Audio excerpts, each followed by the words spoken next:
A sum of rupees 1586. A sum of rupees 1586 రండి 1586 రూపాయలను 1586 రూపాయలను 3 భాగాలుగా విభజించి వరుసగా 2, 3, 4 సంవత్సరాలకు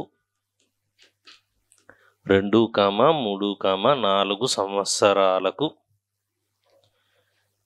5% వడ్డీ రేటు చొప్పున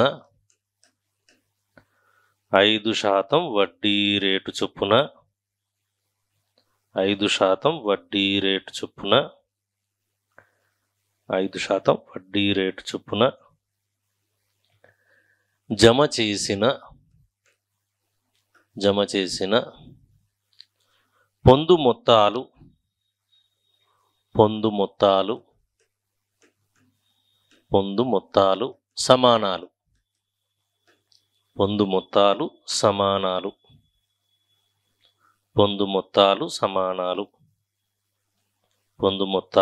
సమానాలు అయిన అట్టి భాగాలు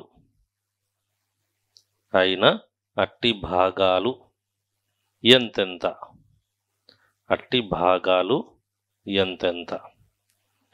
You write down. A sum of rupees 1586 is divided among 3. A sum of rupees 1586 is divided among 3 such parts that amount obtained on these 3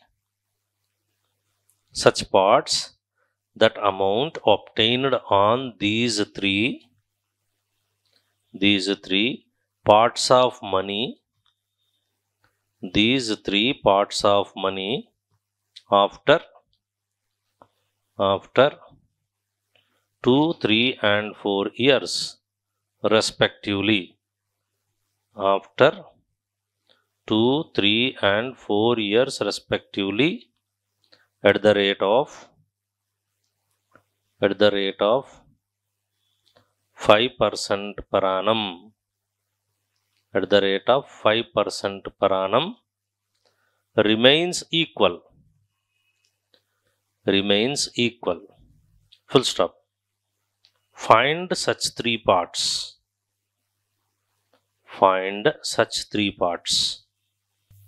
వీడేమంటాడు ఇది చూడండి. ఫస్ట్ మనకు ఈ ఐడియా క్లియర్గా ఒక ఫ్రేమ్ అనేది బుర్రలో రావాలి.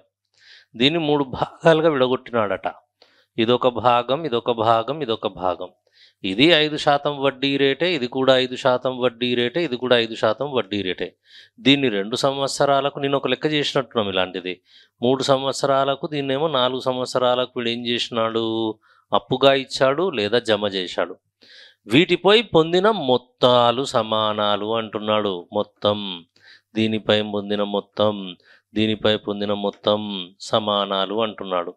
అంటే ఇది A1, ఇది A2, A3 ఈ 3 ఎలా ఉన్నాయట, సమానంగా ఉన్నాయి అంటున్నాడు. ఇప్పుడు ఏకు మనం నిన్న సూత్రం నేర్చుకున్నాం. ఏంటది? P ఇంటూ ఏం రాస్తాం, 100 ఇంటూ 100 ప్లస్ A లేదా IR అంటాం, డివైడెడ్ బై 100 అంటాం. ఓకేనా? పొందు మొత్తాలు సమానాలు అన్నాడు. డైరెక్ట్గా మొత్తానికి ఫార్ములా ఏంటి? అసలు వేరు. అసలైతే ఇట్లా ఉంటుంది. అసలు ఫార్ములా ఏంటి? 100 into A divided by 100 plus TR అంటాం. ఓకేనా? So TR. అయితే ఇప్పుడు నీకు ఏనే కావాలి కాబట్టి ఇది ఇటు వస్తుంది. ఏమవుతుంది? P into 100 plus TR divided by 100 అంటాం. ఓకేనా? ఇవి అయితే వీడు చెప్పింది ఏంటి? అసలులు సమానాలు అన్నాడా, మొత్తాలు సమానాలు అన్నాడా? ఒకసారి చూసుకోండి. లేదా వడ్డీలు సమానాలు అన్నాడా? ఓకే, సి parts that amount obtained on these 3 parts of money after 2, 3 and 4 years respectively are equal అన్నాడు, అమౌంట్ అన్నాడు. అమౌంట్ అన్నాడు కాబట్టి మనం జాగ్రత్తగా చేసుకోవాలి. సరేనా? ఇటు చూడండి ఎట్లా చేస్తాం.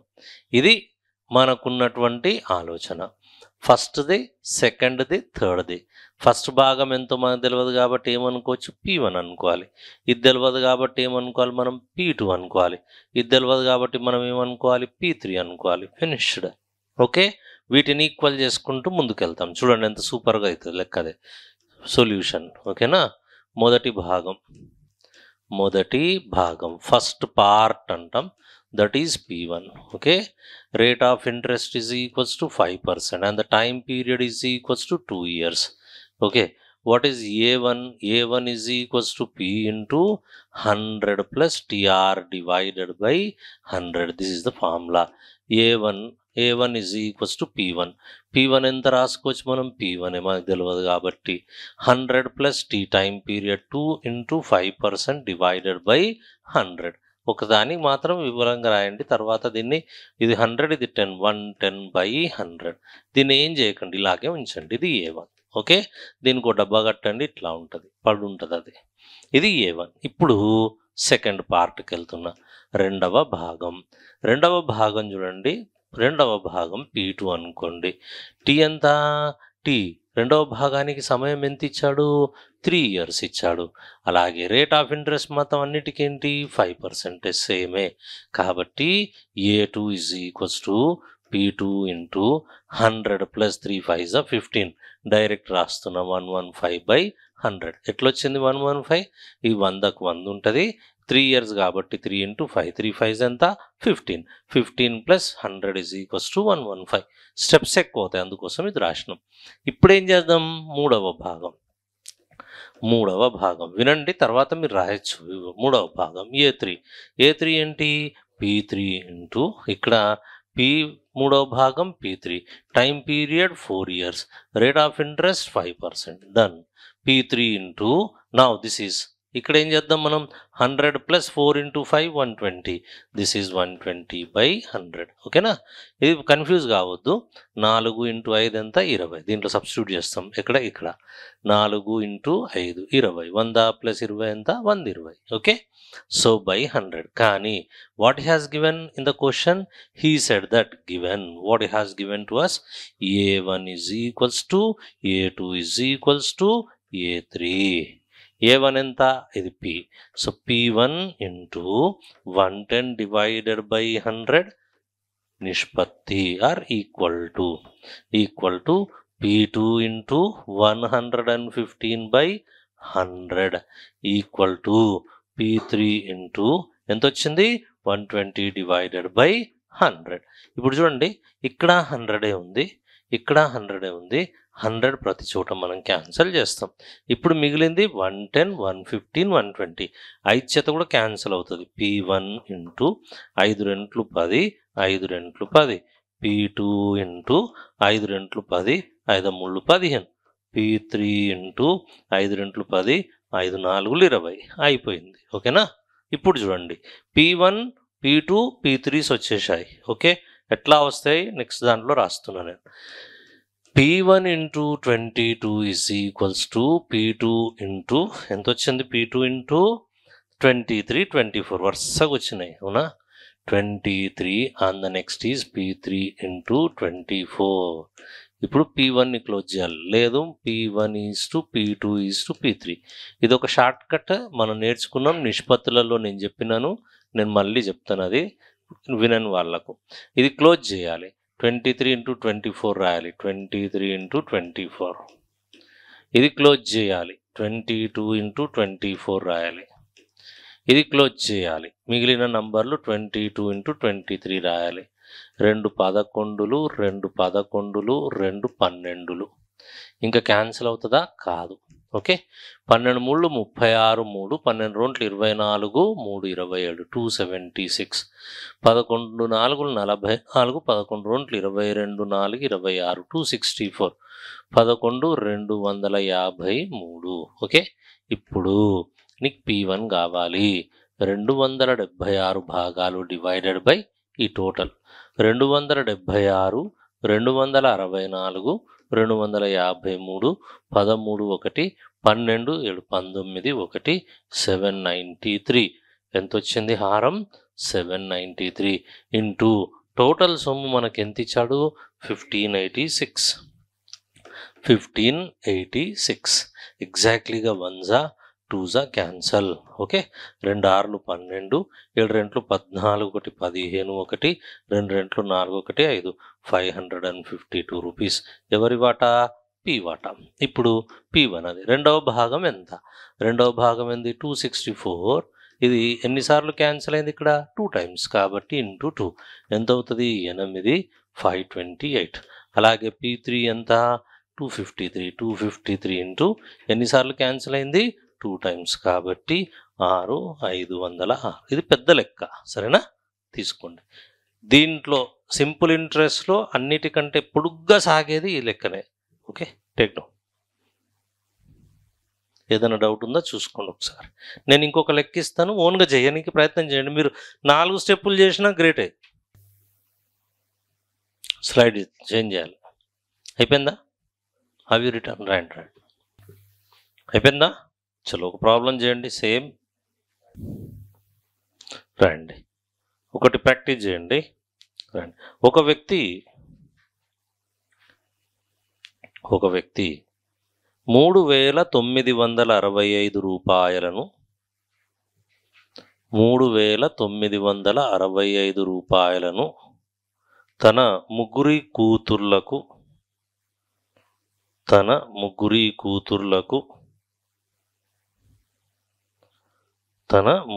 కూతుర్లకు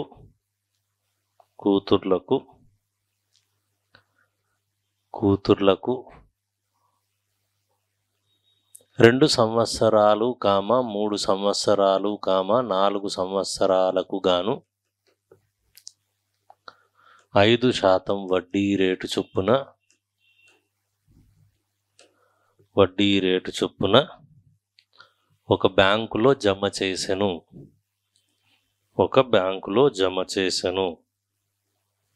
ఫుల్ స్టాప్. బ్యాంకులో జమ చేసిన ఫుల్ స్టాప్. వీటి నుండి పొందిన మొత్తాలు సమానాలు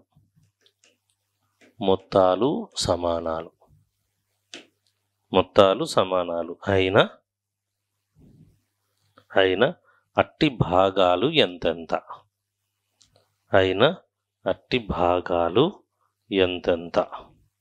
You write down. A man invests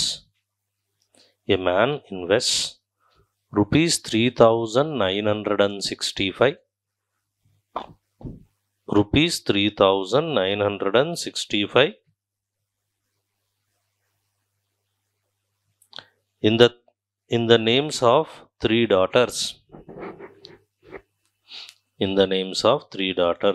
Full stop. They get the same amount after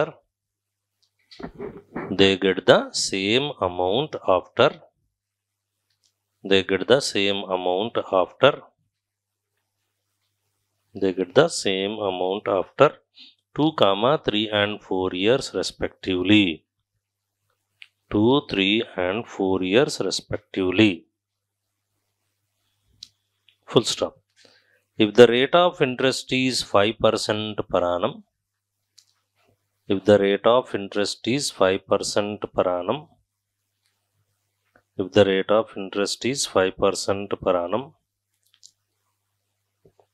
then the amount invested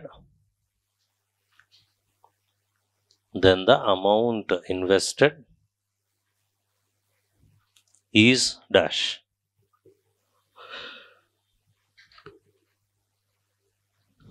చెయ్యాలి, ధైర్యం తీసుకురావాలి. కమాన్.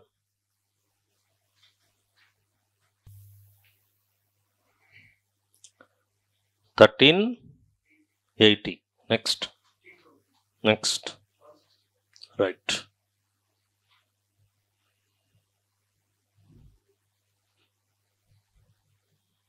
సేమ్ భాగాలు కూడా సేమ్.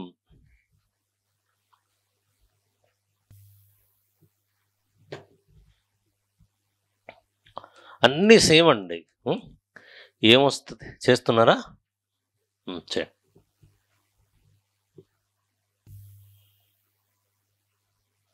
రైట్, అమౌంట్స్ అన్నీ ఈక్వల్ అన్నాడు. ఫస్ట్ది P1 ఇంటూ 2 years 5 కాబట్టి 110/100.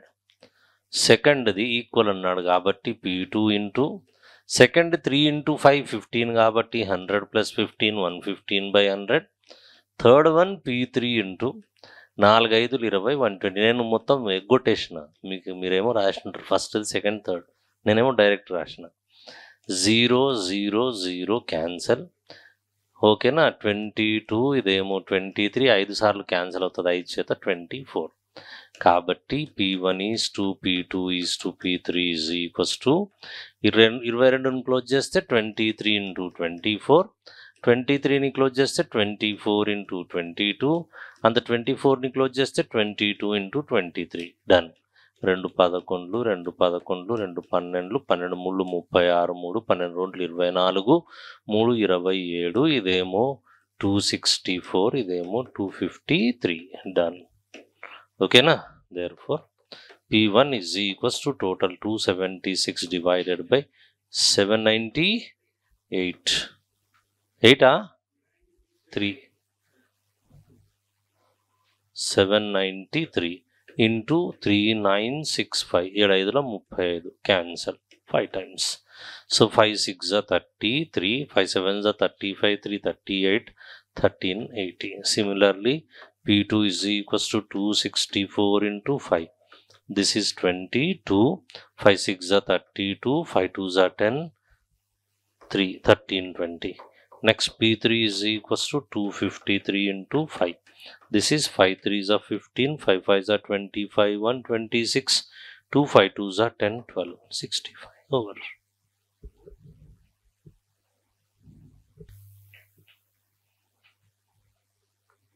నెక్స్ట్ క్వశ్చన్ రండి. 600 రూపాయల సొమ్ముపై 600 రూపాయల సొమ్ముపై 4% వడ్డీ రేటు పెరగడం వల్ల 4% వడ్డీ రేటు పెరగడం వల్ల 4% వడ్డీ రేటు పెరగడం వల్ల 30 రూపాయల వడ్డీ 30 రూపాయల వడ్డీ పెరిగినది.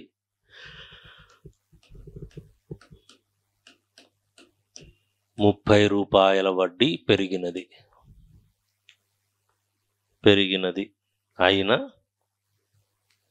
అయిన అట్టి కాలము ఎంత?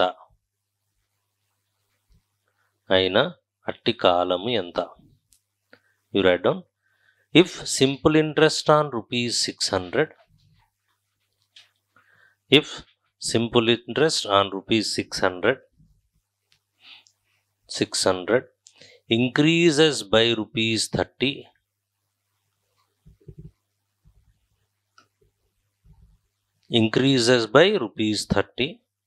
when the rate of interest increases by 4% per annum, 4% per annum, then find the time.